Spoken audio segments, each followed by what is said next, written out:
Planty peeps, welcome back to my channel. This video is going to be all about a repot, and I will be chatting with you about some issues that one of my plants is having, and I will be discussing the fertilizer that I use.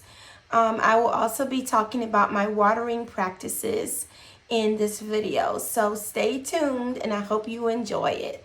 First, I'm going to remove this inner pot from the cover pot.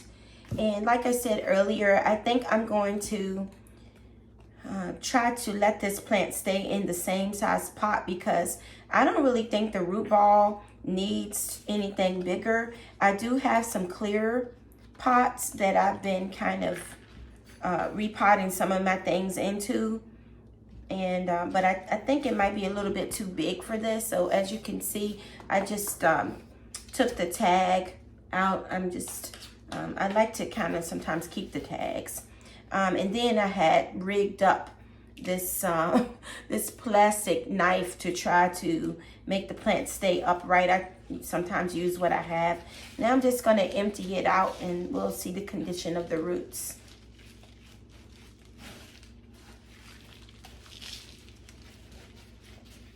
This soil that they have this plant in is kind of, it looks like a lot of peat, and it may need a little bit more drainage. That's why I like to use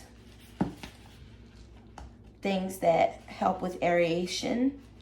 And I feel like the roots are kind of grabbing the bottom of the pot. All right, here it is. So it's out of the pot now, so let's see if we can see what's going on with the roots.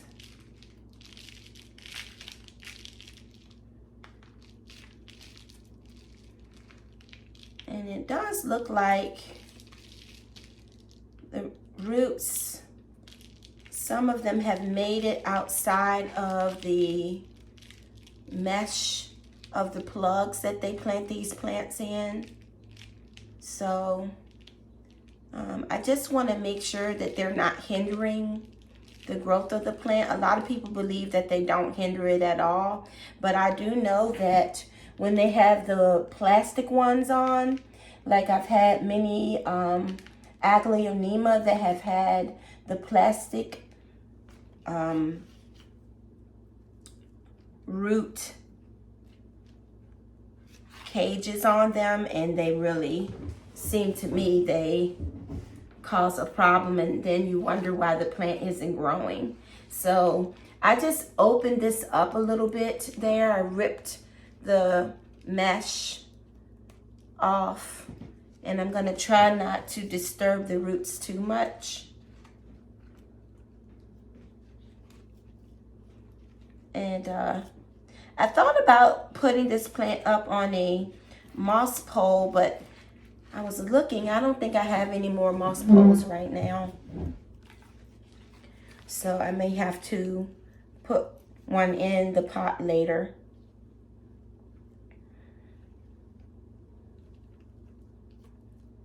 All right, so it looks like what I'll just do, I may not remove those mesh things all the way, but I kind of rip them open, and that will allow the plant to have more freedom. And as I stated, you know, and there's a lot of opinions out there about those mesh root plugs, or especially the plastic ones. Some people say no, they don't hurt the plant, but you know, to each their own. There's no one way of doing things.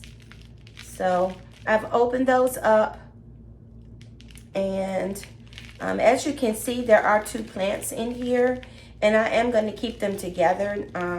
That way the plant will be able to be more full.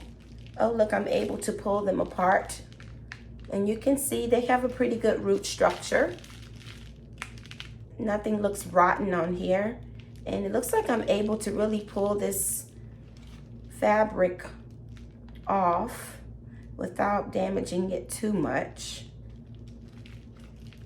All right, so there's one plant. And I think I might just leave that little bit in there. All right, so that's that one. And then this one, let's see. All right, so I think if you look at this carefully, you can see there are aerial roots that are further up on the stem. So I believe I'm going to be planting this plant a little bit deeper than what it was, because these aerial roots will take off and help anchor the plant in the soil and help stabilize it so it's not so floppy, and especially because I don't have a moss pole for it yet. All right, so I did lose a few roots, but it wasn't too bad. And this soil, you know, I do sometimes reuse soil. There's nothing wrong with that. But what you need to do, like, you have to obviously make sure there's no pests in it.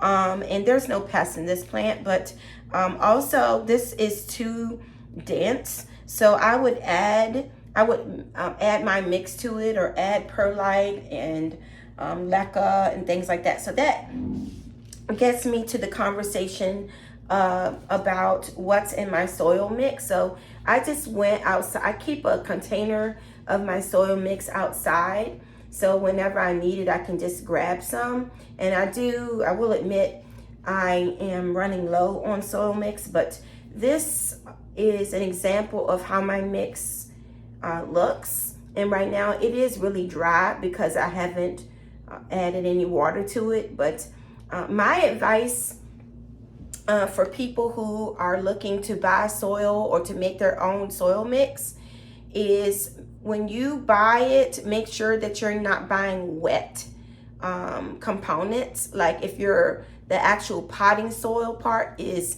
sopping wet, then that's a pretty good guarantee that you're going to have a lot of fungus gnats flying around.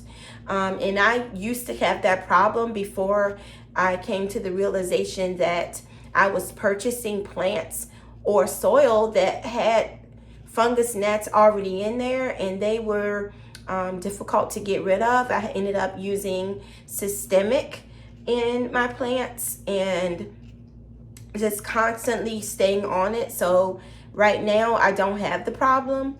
But yeah, so my mix contains leca balls, which I added to regular. I use regular potting soil, and I add orchid bark, the big chunky orchid bark, and I add more perlite to it. I also put worm castings in, and I mix in diatomaceous earth. And diatomaceous earth is another thing that will help to rid your plants of anything that is considered to be a pest, because it gets under the exoskeleton of the pest, and they don't like it. I think that's all that's in this mix right now. Now, if I'm planting up something that is more like that needs a drier mix or needs a more easily draining mix, then I will add more of the chunkier components. But this is my basic mix that I use on practically everything. And then if I need to amend this, then that's what I do. So I'm going to go ahead and pour this in. As you can see, it's kind of dry, and I'm going to see if I can set both of these plants up right in here. Let me get my shears here and cut off a little bit of this mesh that's just still hanging on, and try not to cut any roots off.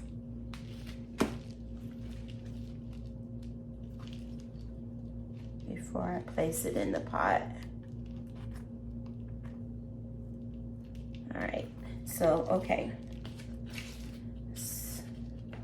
set that in here. And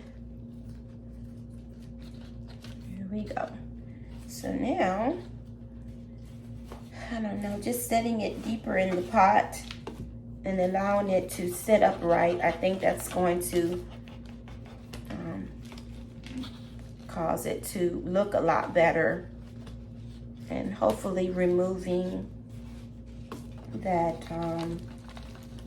mesh will help the plant to be happier. I've seen some white knights that really looked beautiful with great big leaves on them. So I know this one has the capacity to do more than what it's doing now. And we'll see. I'll keep you posted on how it goes with this plant. All right. So it's planted deeper in the pot. And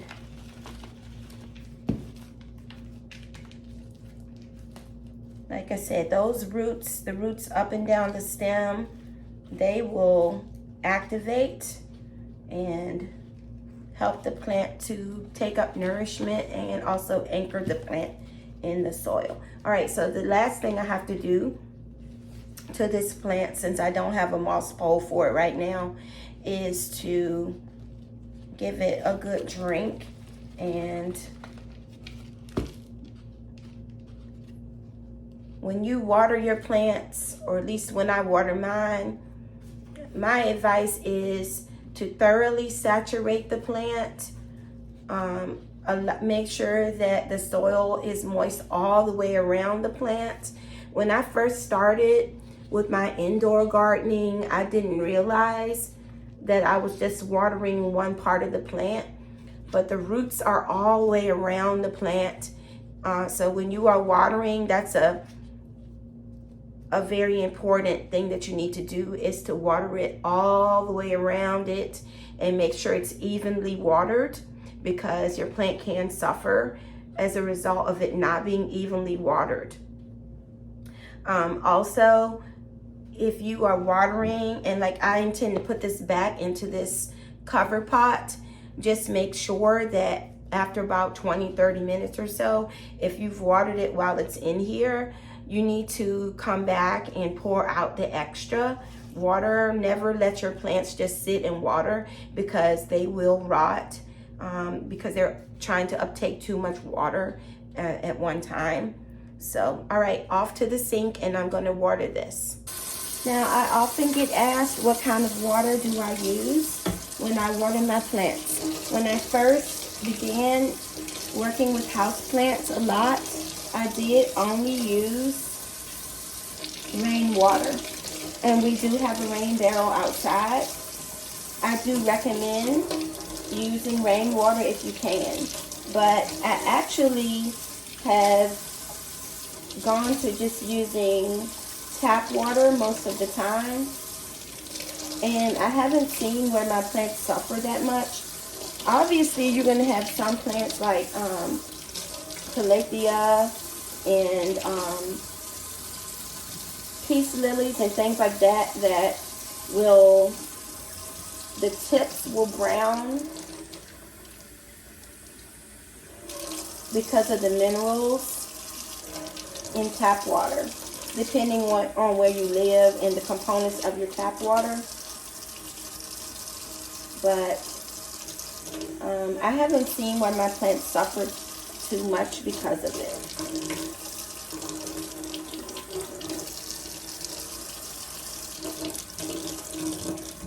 And one other thing that I forgot to mention is that I do use Osmocote fertilizer.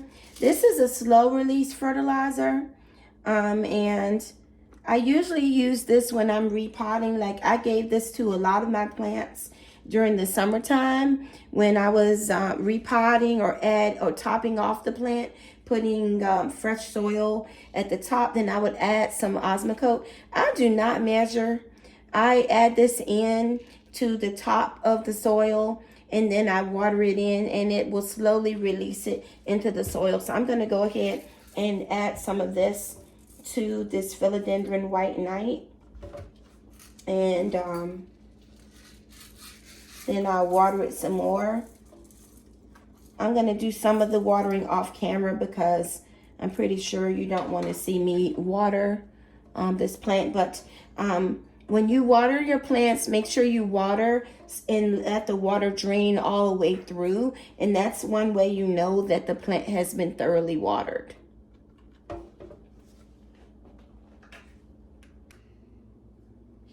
All right, so now I've watered this plant thoroughly. It's planted a bit deeper and it is thoroughly drained.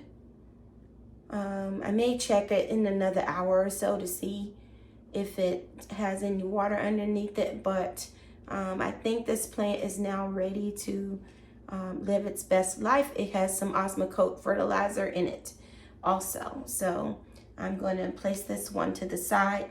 The next little project that I have is this jade plant that my dog, one of the dogs, knocked this plant off or broke it off from one of my jade plants. And so jades are very easy to grow. I was thinking about laying this flat on the soil like that and letting roots come out, because at each of the internodes, roots can come out. So the internodes are these little joints that where roots, or either like this one has leaves coming out also. But what I'm gonna do, this plant got knocked off and it's already dried off at the end. So I'm going to just attempt to plant it down in this plastic cup that I have. I love going to the Dollar Tree. This is just a plastic drinking cup that I got, I think a pack of them, and I put a hole in the bottom of it. Sometimes I use my soldering iron to put holes in the bottom, but this time I just used violence and punched a hole in the bottom of it with my pruners. So I'm going to use some of the same mix that I used before. I might add in a pinch of this just to, because there's nothing, like I said, it's nothing wrong with this soil that came from the White Knight. It's just that it was too dense for my liking. And I'm going to go ahead and just put this in. And I think what I'm going to do, since this has growth all the way down the stem or trunk of this, I'm going to go ahead and snip that off, because that's going to end up being under the soil. And so I'm going to just snip that bit off and place this. Hopefully this plant won't be too top heavy in this small container, but we'll soon see. So let's see here.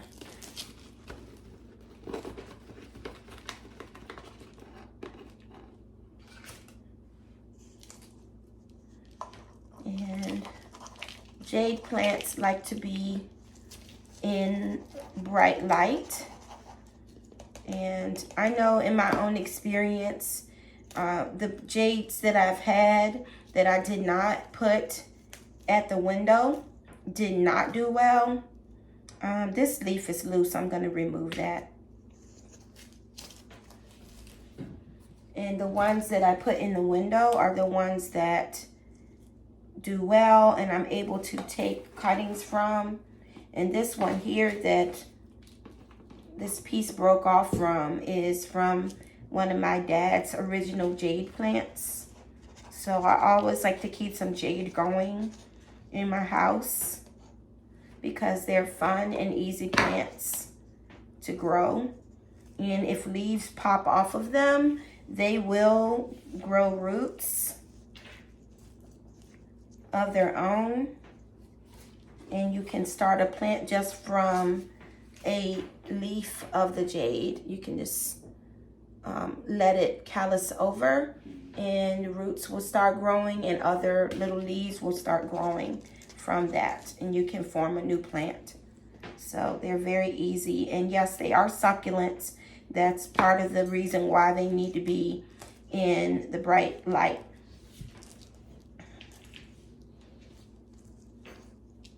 And so I'm going to take this one over and water it in. And I'm going to then come back and show you the result of how this plant looks. thank you so much for sticking with me and viewing this plant chores video. I hope that you enjoyed it. This is my little jade plant that I just potted up. If you wanted to see the result of that, it's still draining. So yeah, it is going to be put on the plant shelf near the window once it finishes draining. So I hope that you all have a great day. Please leave comments. Let me know what other kinds of planty content you're interested in. And I will see you on the next one. Thank you.